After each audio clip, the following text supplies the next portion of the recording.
I'm Roger Baker, Executive Director of the Stratfor Center for Applied Geopolitics at RANE, a global center of excellence for geopolitical intelligence and analysis.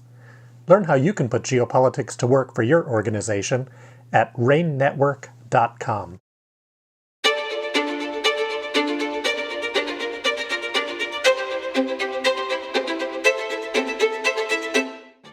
Welcome to RANE's Essential Geopolitics podcast.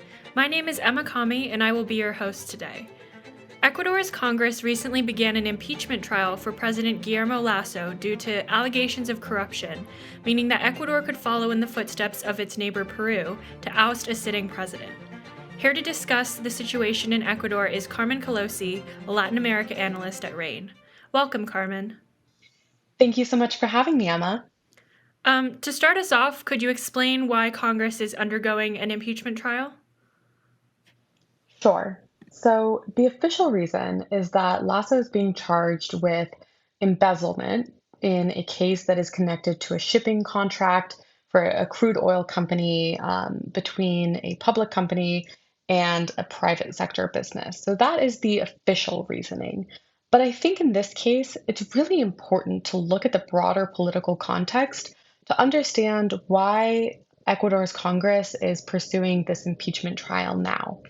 So first, to think about all of this, we need to look at, back in June of 2020 when Ecuador's Congress first brought impeachment charges against Lasso. Now, that first impeachment trial failed. They did not get enough legislators to agree to impeach Lasso, but it really does set the stage for the fact that President Lasso in Ecuador is fairly unpopular amongst legislators.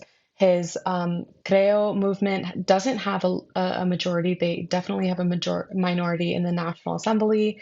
And the two other parties, are an indigenous party and I'd say leftist socialist party, are fairly counter ideologically to the pro-business policies that Lasso has been pushing.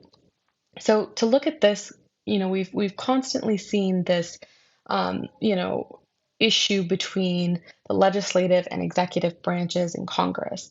And so recently we saw that local elections really showed that the president's Creo party has really fallen out of favor.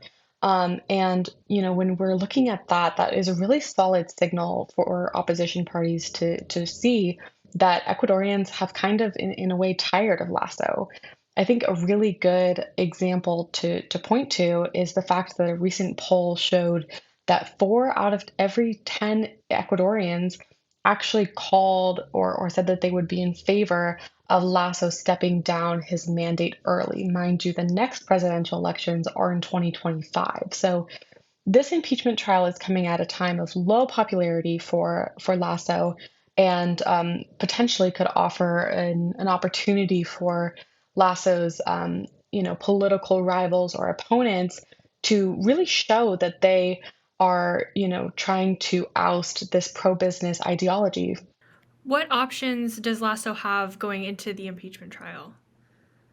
That's a fantastic question, Emma. And I think that what you're pointing at here is that Ecuador's current constitution has a very funny addendum, which is called the cross death, which is a very creative name to say that Lasso or the president at any time has a constitutional mechanism that would dissolve the legislative body, so the National Assembly, be able to rule by decree until the earliest possible date for elections.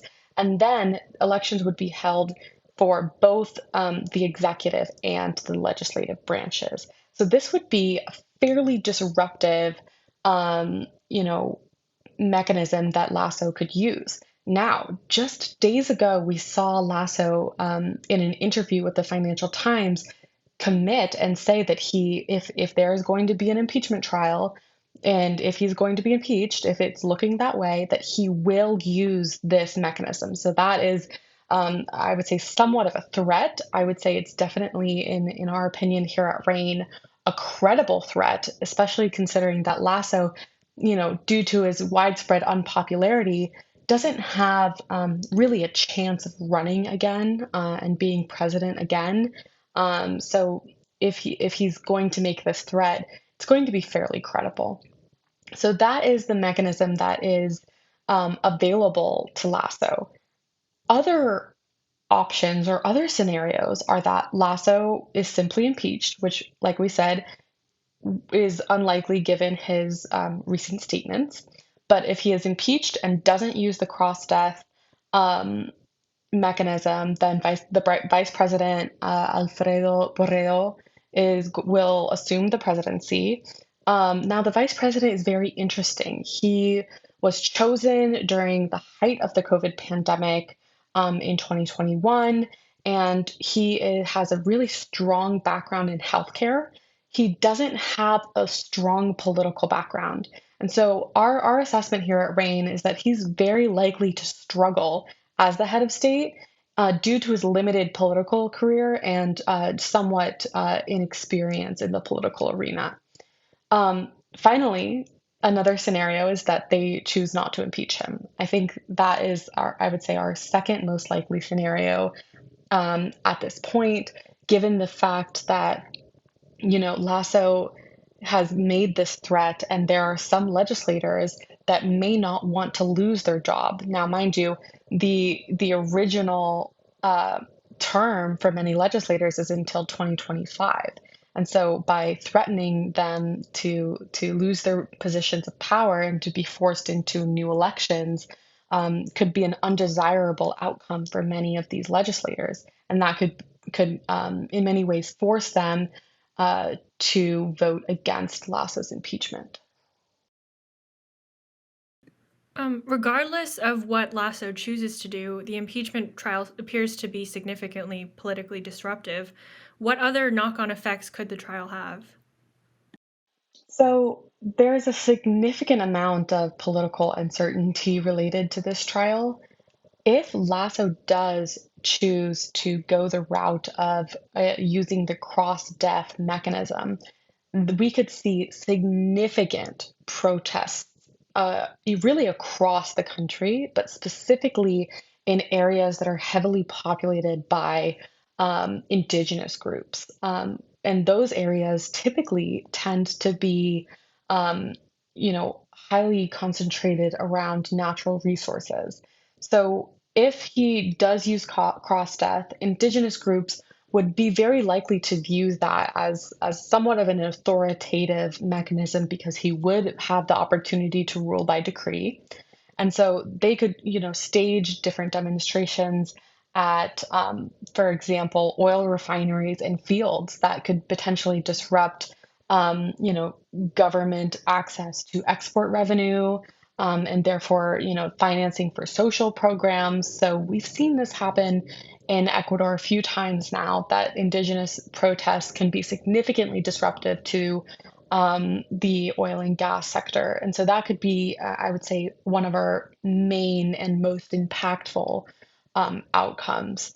We could also see demonstrations in major cities.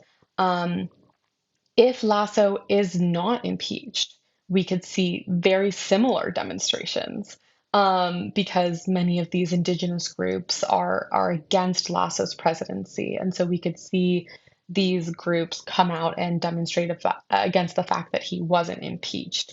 I think the only scenario in which we're not likely to see um, demonstrations is our least likely scenario, which is that Lasso is impeached and he doesn't use the cross death mechanism. So we're looking at a very turbulent outlook for Ecuador in the coming weeks. We'll be following it here at RANE. We'll see Lasso take the stand in 30 days to defend himself against this impeachment trial. And very shortly after that, we'll have an outcome. So this is a very interesting topic that we're thinking about here at RANE, and I'm so glad to have the opportunity to come on the podcast to talk about it. Well, that was a great analysis. Thank you so much, Carmen, for coming on the podcast. Thank you so much for having me, Emma. Of course. Learn how geopolitical events like this could affect your business with RANE Worldview, Our flagship risk intelligence products provide clients with access to the insights and analyses they need to make more informed decisions and drive better risk management outcomes. Sign up at ranenetwork.com. That's RANE network.com. I'm Emma Kami. Thanks for listening.